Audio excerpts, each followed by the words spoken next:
Hi there. All right, I'm jumping right in here with a recipe.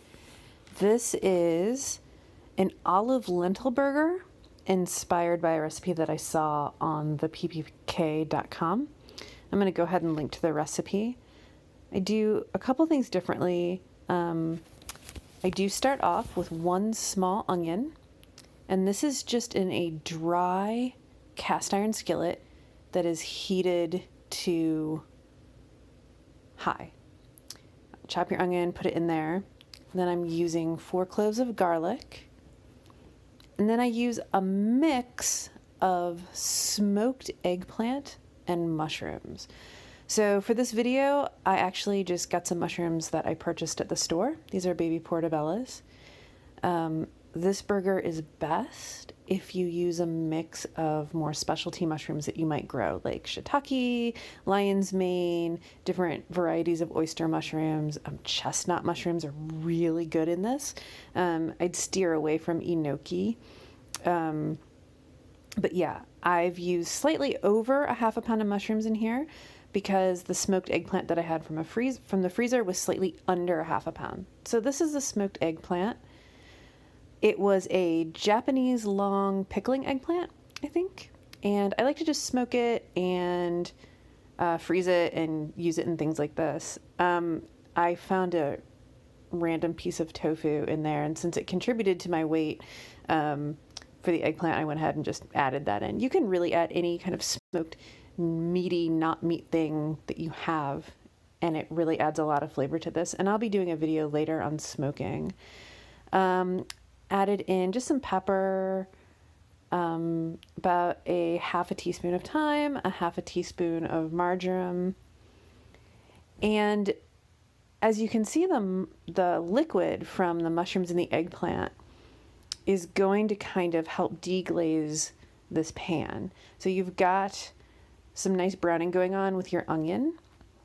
And I like to just kind of get this mixed up and stirred for a while and then cover it. I've got my plastic fork kind of acting as a little bit of a vent for the moment while this cooks down. And then right as the mushrooms are starting to look maybe not fully cooked, but on their way to being soft, I'll go ahead and just turn off the heat and leave the lid on, and then the steam that builds will kind of continue cooking it through, and it'll get not exactly saucy, but everything will be moist, nicely browned. This recipe calls for 1 cup of breadcrumbs, and you can obviously buy breadcrumbs, but I always have random pieces of bread laying around that maybe got a little bit stale at the end of the loaf. So I'm going ahead and just making up a full batch of them that I'll keep on hand. And it's pretty self-explanatory. Rip up your bread, shove it in the food processor, whirl. You can make this a drier burger by toasting the bread first, or you can also dehydrate your breadcrumbs after processing. They'll keep for longer, and they'll be a little bit more like panko in terms of texture for breading and for stuffing mixes. I just took a second here to show you kind of how nice this mix of eggplant and mushrooms and the smokiness is. It would be great just over rice, actually. Now we're going to go ahead and start blending this all together. I do this super haphazardly. I mean, you can really put it in whatever order you want. You can put some things in the food processor, you can do some things by hand, you can do some things half and half. Essentially, you're going to want to mix together your eggplant, onion, and mushroom mix. I just use my skillet, my cooled skillet, as a mixing bowl because, you know, why make more dishes? We're going to be using a half a cup of olives for this. I use black olives.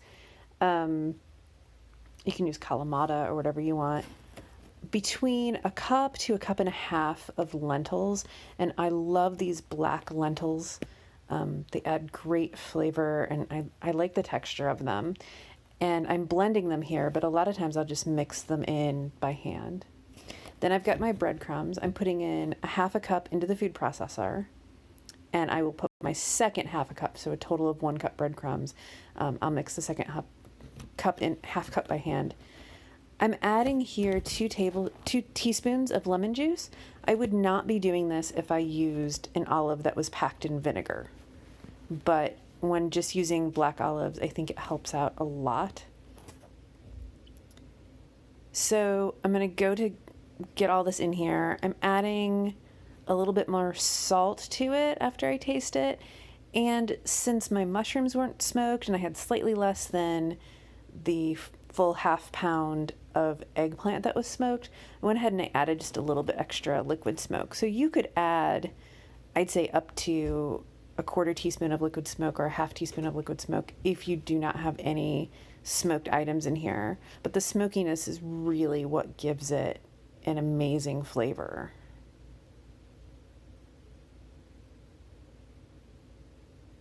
This recipe makes 6 burgers, so divide your mix.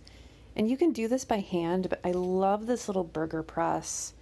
The patties come out so neatly, and this mix is so soft and delicate that I think it does well in a press to have a nice shape to sort of aim for. I'm cooking these in a convection oven at 400 degrees for 15 minutes on the first side. This is basically like an air fryer. You're going to want to flip these pretty carefully. And then I put them in for about another 10 minutes on the other side until they're sort of crispy. And this is what you get at the end. It's got a nice crust on it. It's still very soft, which I really like in this burger. I actually ate this one just standing over the stove. And here is the finished burger on my plate. It goes great fixed up just how you would do any burger. I definitely want to apologize for this bizarre zooming in and out situation right now. I promise you I have much better ability in food than I do in video crafting at the moment. Let me know if you make this burger, and I'd love to know if you make any adjustments, how they turn out. So how about you spend a little bit of time making these burgers, and I'll spend a little bit of time learning how to make better videos for you all. I really hope you enjoy these and have a great week. Thanks for watching.